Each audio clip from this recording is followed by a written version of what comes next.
Assalamualaikum warahmatullahi wabarakatuh.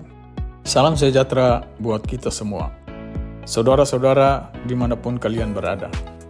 Pada video kali ini, saya ingin bercerita tentang perebutan tahta Sang Raja Singa di hutan rimba.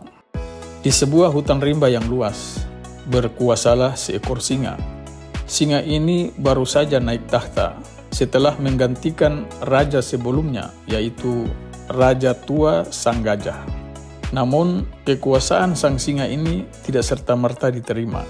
Di balik pohon-pohon rindang, muncul faksi-faksi yang ingin mempengaruhi dan bahkan merebut kekuasaan sang singa. Di hutan rimba yang luas ini, ada kelompok-kelompok yang licik dan cerdik. Ada seekor serigala dan seekor kera cerdik yang tidak ingin berperang terbuka dengan sang singa, si raja hutan. Mereka tahu bahwa sang singa terlalu kuat untuk dilawan secara terbuka. Maka mereka pun menyusun sebuah skenario yang dalam strategi klasik ala Sun Tzu, The Art of War, disebut menang tanpa bertempur dengan mengendalikan narasi di hutan rimba.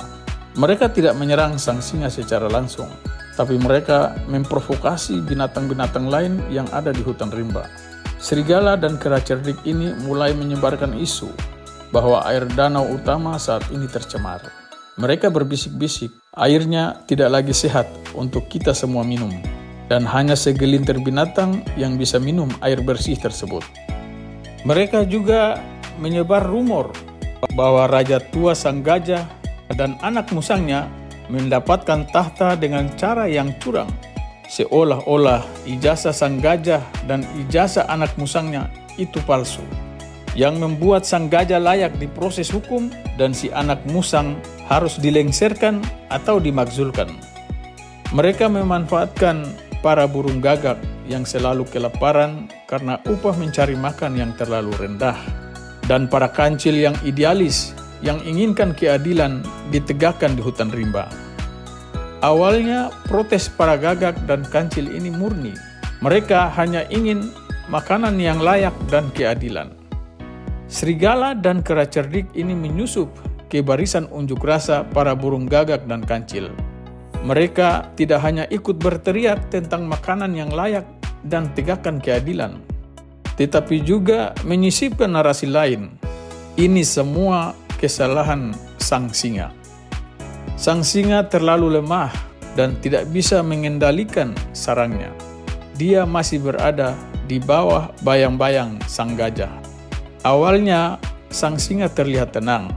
Sang singa tidak langsung menanggapi setiap bisikan dan provokasi. Oleh karena itulah, membuat serigala dan kera cerdik semakin percaya diri dan mengira sang singa memang benar-benar lemah dan penakut.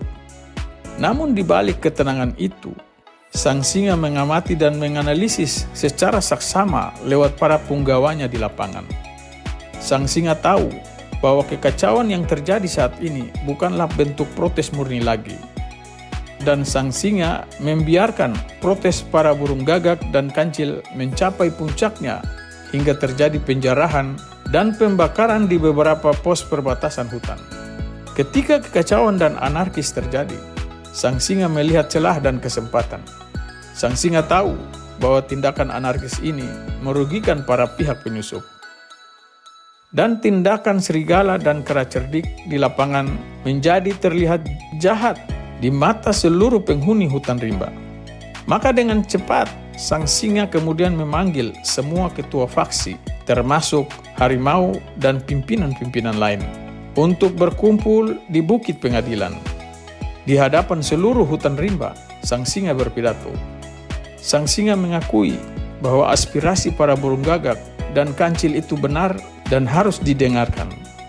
Namun, dia juga mengecam keras tindakan penjarahan dan pembakaran yang dilakukan oleh pihak-pihak yang tidak bertanggung jawab.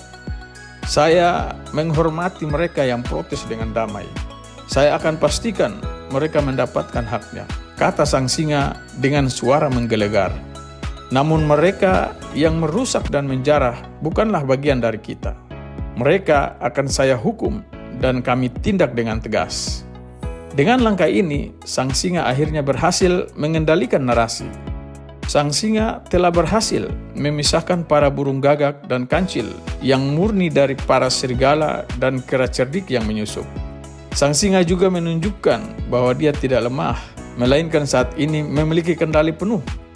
Dia telah mengalahkan lawan-lawannya tanpa perlu pertempuran fisik, tetapi hanya dengan membalikkan narasi dan memanfaatkan kesalahan musuh-musuhnya. Bagaimana teman-teman ceritanya? Ayo berikan komentar di bawah ini. Terima kasih atas atensinya. Wassalamualaikum warahmatullahi wabarakatuh. Salam dari Kayu Merah Puncak.